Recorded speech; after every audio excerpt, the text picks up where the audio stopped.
Hello, नमस्कार दोस्तों। आज मैं आपके सामने राजनीतिक विज्ञान 11th चैप्टर की एनसीईआरटी का पार्ट 2 राजनीतिक सिद्धांत लेके प्रस्तुत हूँ। उम्मीद करता हूँ कि आपको मेरी बातें समझ में आ रही होगी और बहुत ही बेहतरीन टाइप से इस बार हम एनसीईआरटी समाप्त करने की ओर चलेंगे। आपका दायित्व सिर्फ ये बनता है कि आप मेरी बातों को गहनता से सुनिए और इन बातों पर मंथन कीजिए। ठीक है, तो देखिए, ज़्यादा समय ना लेते हुए मैं स्टार्ट करता हूँ। आज हम पढ़ेंगे राजनीतिक सिद्धांत में हम क्या पढ़ेंगे। जैसे कि आप टॉपिक देख रहे हैं, मैं रैंडमली इसको रिपीट करते हुए और इसको समझाते हुए आपको कोशिश करूँगा कि आपके दिमाग में जा पाए। देखिए, यदि हम अपने आसपास देखें तो हमें आंदोलन, विकास और परिवर्तन दिखेंगे। लेकिन हम अगर इनकी गहराई पर गौर करें तो हमें ये भी दिखेगा कि निश्चित मूल्यों और सिद्धांतों ने जनता को प्रोत्साहित किया और नीतियों को निर्देशित किया। देखिए, कहने का तात्पर्य यह है कि ये कहना चाह रहा है कि अगर हम अपने आसपास रूप से देखते हैं तो जो चेंजमेंट देखेंगे वो चेंजमेंट बिकॉज ऑफ दैट आंदोलन, विकास और परिवर्तन से दिखेगा। और अगर हम इनको गहराई से मंथन करेंगे तो हम देखेंगे कि इससे हमारे क्या निश्चित मूल्यों और सिद्धांतों ने जनता को प्रोत्साहित किया कि इस टाइप का हो रहा है। हम और प्रगति करेंगे तो हम और आगे जाएंगे। हम इस रूप में इसको ले सकते हैं। लोकतंत्र, स्वतंत्रता या समानता। देखिए, स्टार क्वेश्चनों में से एक है, पेपर में आएगा आपका। जैसे लिखिए, लोकतंत्र, स्वतंत्रता और समानता ऐसे ही आदर्श सिद्धांत है। पेपर में अगर क्वेश्चन आता है कि राजनीतिक सिद्धांत के या आदर्श राजनीतिक सिद्धांत के मूल्य मुख्य आदर्श क्या है या राजनीतिक सिद्धांत के मुख्य आदर्श क्या है, तो लोकतंत्र हो गया, स्वतंत्रता हो गया और समानता हो गई। आपके माइंड में रहना चाहिए। विभिन्न देश ऐसे मूल्यों को अपने संविधान में प्रस्तापित कर उनकी हिफाजत करने का प्रयास करते हैं। हम एग्जाम्पल के तौर पे अमेरिका को ले सकते हैं। भारतीय संविधान में भी ऐसा किया गया है। देखिए, हालांकि ना इन संवैधानिक दस्तावेजों की उत्पत्ति रातों रात तो हुई नहीं होगी। एक लंबा समय अंतराल चला होगा इनके निर्माण में और नाना प्रकार के बुद्धिजीवियों ने अपने विचार रखे होंगे। तद पर इसका डिस्कशन के बाद एक डिसीजन निकला होगा कि कौन कौन से चीज़ों को हमने इसमें निर्धारित करना चाहिए और कौन से सिद्धांतों को आधार बना के इसको लिया गया है। और इसमें ही महान विचारकों को, जैसे हम साफ तौर पे इसने लिखा है, कौटिल्य हो गया, अरस्तु हो गया और यहाँ तक कि जियांग जॉक रूसो। अरस्तु, कौटिल्य, रूसो और कार्ल मार्क्स या महात्मा गांधी, हम इंडियन हो गए, BAR अम्बेडकर हो गए। देखिए, कौटिल्य जी भी है जो भारत से रिलेटेड है, महात्मा गांधी हो गया, अंबेडकर हो गया और अरस्तु जी, रूसो हो गया, कार्ल मार्क्स हो गया। मतलब इधर से इनके समय के मतलब इतने टाइम के विद्वानों के समय से वाद विवाद होता आया है। पहले ईसा पूर्व में 5वीं शताब्दी में प्लेटो और अरस्तु ने अपने विद्यार्थियों से विचार विमर्श किया था कि राजतंत्र और लोकतंत्र में कौन सा तंत्र बेहतर है। देखिए, एक जैसे हम कहते हैं कंपेयर तो प्रकृति का रूल है जो हमेशा से चलता आया है। तो इसमें भी पहले से एक तरह से देखा गया कि कौन सा बेहतर है। अगर हम पहले 20वीं शताब्दियों की बात, बहुत ही पहले ईसा पूर्व की बात करें या 5वीं शताब्दी में प्लेटो और अरस्तु ने भी इस पर चर्चा की थी कि लोकतंत्र बेहतर है या राजतंत्र बेहतर है। और इसी के तहत आधुनिक काल में अनेक जो विद्वान होंगे उन्होंने भी कोशिश की कि अपने अपने मत दे की सिद्ध करने की क्या बेटर है या क्या बेहतर है। जैसा कि हम देख सकते हैं, आधुनिक काल में सबसे पहले रूसों ने सिद्ध किया कि स्वतंत्रता मानव मात्र का मौलिक अधिकार है। मेन क्वेश्चन रहेगा ये आने वाले पेपरों में या अच्छे पेपरों में, PGT या LT ग्रेड के पेपरों में तो खास तौर पे इस टाइप से कोटेशन पूछे जाते हैं कि स्वतंत्रता मानव मात्र का मौलिक अधिकार है। किसका कथन है? आपका आंसर आएगा रूसो। और कार्ल मार्क्स ने भी इसमें एक तर्क दिया है जो है, समानता भी उतनी ही निर्णायक होती है जितनी स्वतंत्रता। मतलब इसने एक तरह से समानता को कंपेयर किया है स्वतंत्रता के साथ। ये कहना चाह रहा है कि समानता भी उतनी ही निर्णायक होगी जितनी स्वतंत्रता है। सिंपल सी बात है। ओके, वास्तविक अगर अपने जितनी की स्वतंत्रता सही है। अपने देश में गांधी जी ने भी पुस्तक लिखी है। इसमें पुस्तक का नाम है हिंद स्वराज। इसमें वास्तविक स्वतंत्रता या स्वराज के अर्थ की विवेचना की है। अम्बेडकर जी ने भी जोरदार तरीके से तर्क रखा है कि अनुसूचित जातियों को अल्पसंख्यक माना जाना चाहिए और उन्हें विशेष संरक्षण मिलना चाहिए। इन विचारों ने भारतीय संविधान की प्रस्तावना में स्वतंत्रता और समानता को प्रतिष्ठित किया है। आपके दिमाग में पक्का क्वेश्चन आ रहा होगा कि what is the difference between समानता और स्वतंत्रता। तो अभी मैं इसके बारे में ज़्यादा चर्चा नहीं करूँगा क्योंकि नेक्स्ट चैप्टर ही हम स्वतंत्रता पढ़ेंगे, उसके बाद समानता पढ़ेंगे, तो उसमें गहनता से इसमें हम विचार विमर्श कर लेंगे, ऐसा कुछ बड़ी बात नहीं है। देखिए अभी तक आपने जो इसमें पढ़ा है, आपके दिमाग में महात्मा गांधी का कोटेशन याद आना चाहिए, रूसो का आना चाहिए, अम्बेडकर आना चाहिए और कार्ल मार्क्स से आना चाहिए। 4 कोटेशन आपके माइंड में होने चाहिए और चाहो तो नोट्स के तौर पे इनको लिख सकते हैं आप लोग। ठीक हो गया, क्योंकि ये समानता और स्वतंत्रता की बात कर रहे हैं एक तरह से। भारतीय संविधान के अधिकार वाले अध्याय में किसी भी रूप में छुआछूत का निषेध नहीं किया गया है।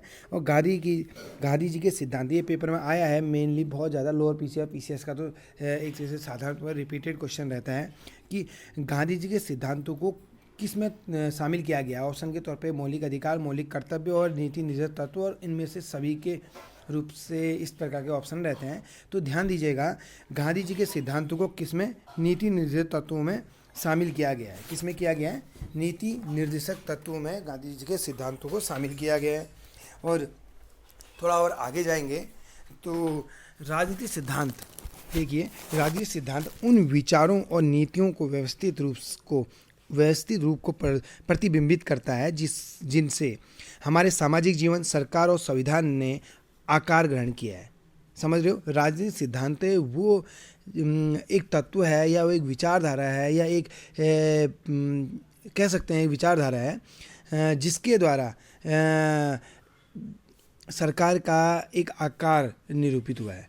यह स्वतंत्रता, समानता, न्याय, लोकतंत्र और धर्मनिरपेक्षता जैसी अवधारणा का अर्थ स्पष्ट करता है।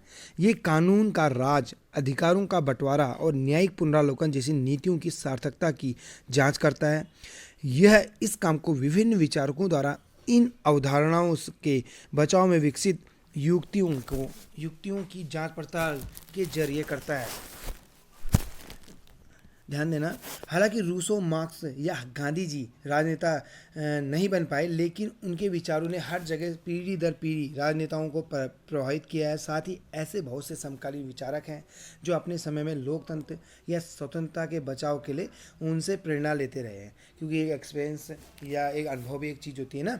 विभिन्न तर्कों की जांच पड़ताल के अलावा राजनीतिक सिद्धांतकार हमारे ताज़ा राजनीतिक अनुभव की छानबीन भी करते हैं और भावी रुझानों तथा संभावनाओं को चिन्हित करते हैं। एक्चुअल में ना, जैसे थोड़ा सा डिस्क्राइब करेंगे कि ये किस की चीज़ें हैं, जैसे इसमें शब्द रुके हैं, लेकिन क्या ये सब हमारे लिए प्रासंगिक है? क्या हम स्वतंत्रता और लोकतंत्र प्राप्त नहीं कर चुके हैं? भारत सचमुच स्वायत्त और स्वतंत्र है, हालांकि स्वतंत्रता और समानता से संबंधित प्रश्नों का उठाना बंद नहीं हुआ है।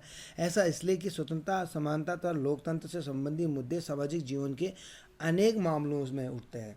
विभिन्न क्षेत्रों में अलग अलग रफ्तार से इनकी बढ़ोतरी हो रही है। उदाहरण के लिए राजनीतिक क्षेत्र में समानता समान अधिकारों के रूप में बनी है, लेकिन यह आर्थिक और सामाजिक क्षेत्र में उसी तरह नहीं है। लोगों के पास समान अधिकार हो सकते हैं, लेकिन हो सकता है कि समाज में उनके साथ जाति या गरीबी के कारण अभी भी भेदभाव होता है या होता हो। संभव है कि कुछ लोग समाज में विशेषाधिकार प्राप्त हो, वही कुछ दूसरे बुनियादी आवश्यकताओं तक से वंचित हो। कुछ लोग अपना मनचाहा लक्ष्य पाने में सक्षम हैं, जबकि कुछ लोग भविष्य में अपना रोजगार पाने के लिए जरूरी स्कूल की पढ़ाई में भी सक्षम है। उनके लिए स्वतंत्रता अभी भी दूर का सपना है। दूसरे तौर पे हम देखेंगे ना, देखो ये क्या दिखाना चाह रहा है कि एक तरह से तो समानता, लोकतंत्र, स्वतंत्रता ये चीज़ डिस्ट्रीब्यूट किया गया है आम जनता के उसमें, बट ऐसा है कि सबसे पहले व्यक्ति विशेष को इसके प्रति अवेयर होने की अति आवश्यकता है ना। अगर उसको ये पता ही नहीं है कि एक्चुअल में समानता क्या है, स्वतंत्रता क्या है, तो उसके बारे में क्या वो इस अधिकार का कैसे यूज़ कर पाएगा। जब तक जैसे फॉर एन एग्जाम्पल उसको एजुकेशन का पता ही नहीं है, एजुकेशन की इंपॉर्टेंस पता नहीं है, तो कैसे रोज़गार पा पाएगा उसके थ्रू। जैसे ये कह रखा है ना, भविष्य में अच्छा रोज़गार पाने के लिए जरूरी स्कूली पढ़ाई भी अक्षम है। अब स्कूली पढ़ाई बेकार है तो आने वाले टाइम में अच्छा रोज़गार उसको मिलने की संभावना एक तरह से कम ही रहेगी। देखिए दूसरे, हालांकि हमारे संविधान में स्वतंत्रता की गारंटी दी गई है, सही बात है ये, क्योंकि आर्टिकल 19 से लेकर आर्टिकल 22 तक पूर्णतः ये बताया गया है कि आपको हर प्रकार की स्वतंत्रता दी गई है, आपको कोई भी किसी चीज़ से रोक नहीं सकता है। बट पहले तो जागरूक होने की आवश्यकता है ना हमें। अगर एक्चुअल में पता ही नहीं होगा कि हमें किस किस प्रकार की स्वतंत्रता प्राप्त है, तभी तो हम उसका फ़ायदा ले पाएंगे। हैं, फिर भी हमें हरदम नई व्याख्यानों का सामना करना पड़ता है। ये एक तरह से खेल खेलने जैसा है, जैसे हम शतरंज या क्रिकेट खेलते हैं तो हम सीखते हैं कि उनके नियमों की व्याख्या कैसे करनी है।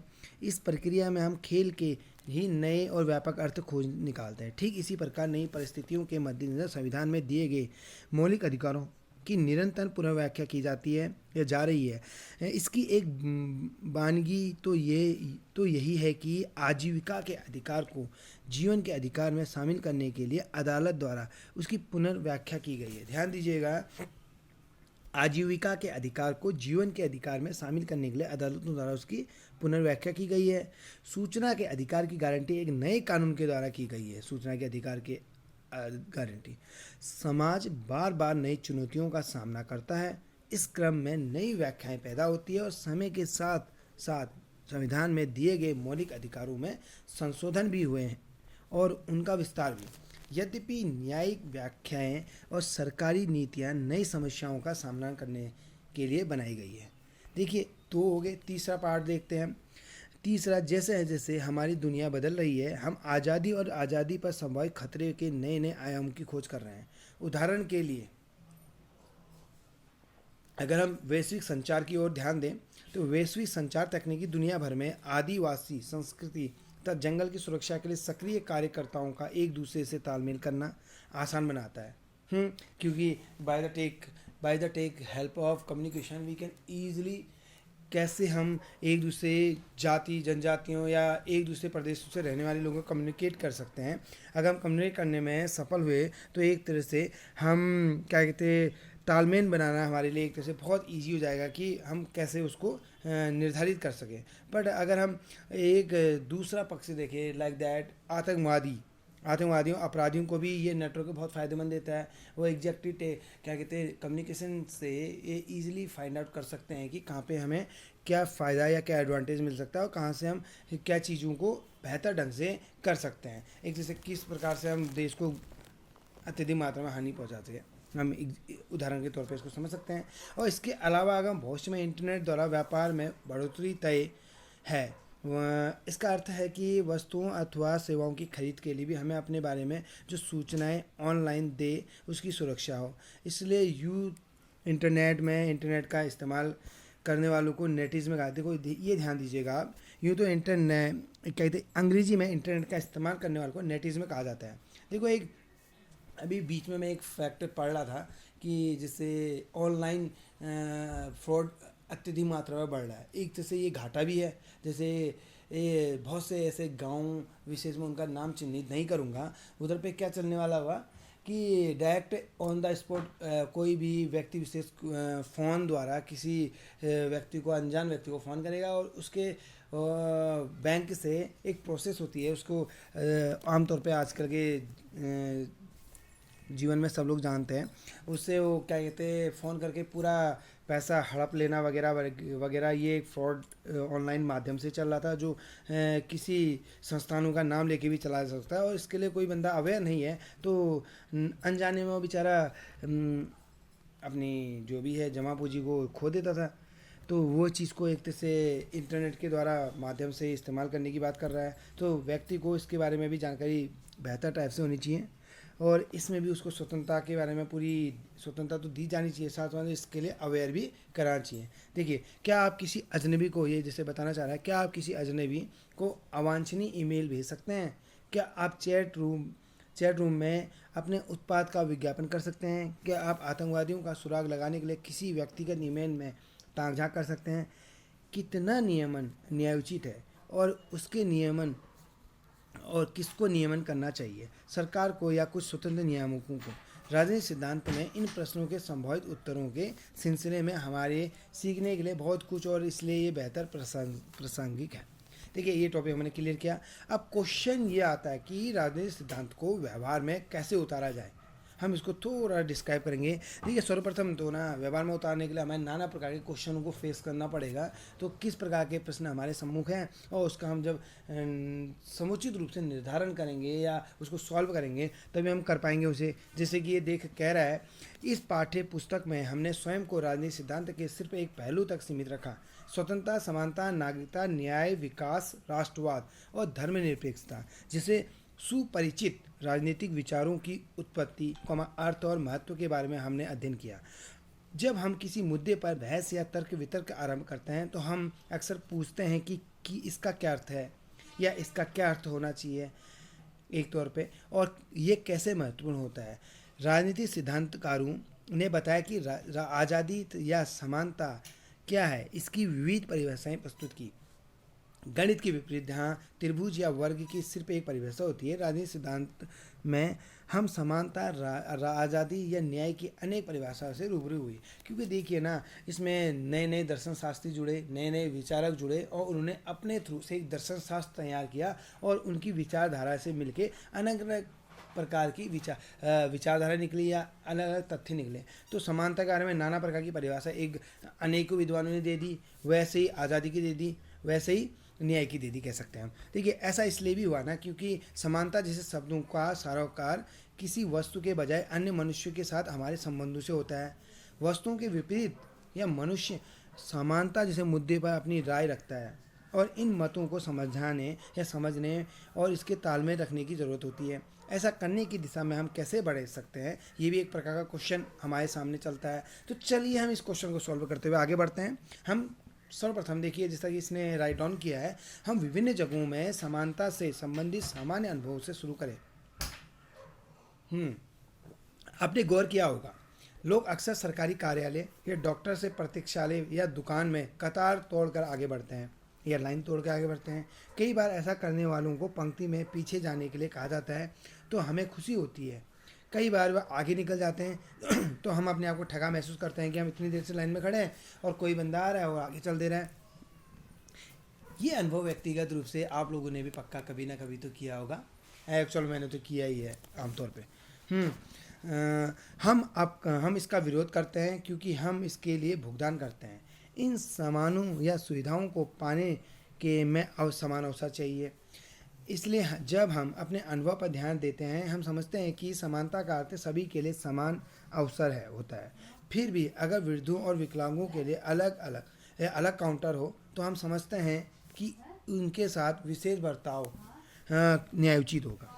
ठीक है, आगे चलते हैं। लेकिन हम प्रतिदिन ये भी देखते हैं कि बहुत से गरीब लोग दुकान या चिकित्सा के पास इसलिए नहीं जा सकते, उनके पास समान सुविधाएं या सामान या सुविधाओं की कीमत चुकाने के लिए रुपए नहीं होते। इनमें से कुछ लोग दैनिक मजदूर होते हैं जो घंटों पत्थर काटते या ईंट पाते, और अगर हम संवेदनशील हैं तो महसूस करते हैं कि ये अनुचित है कि समाज में कुछ सदस्यों की बुनियादी ज़रूरतें पूरी नहीं हो।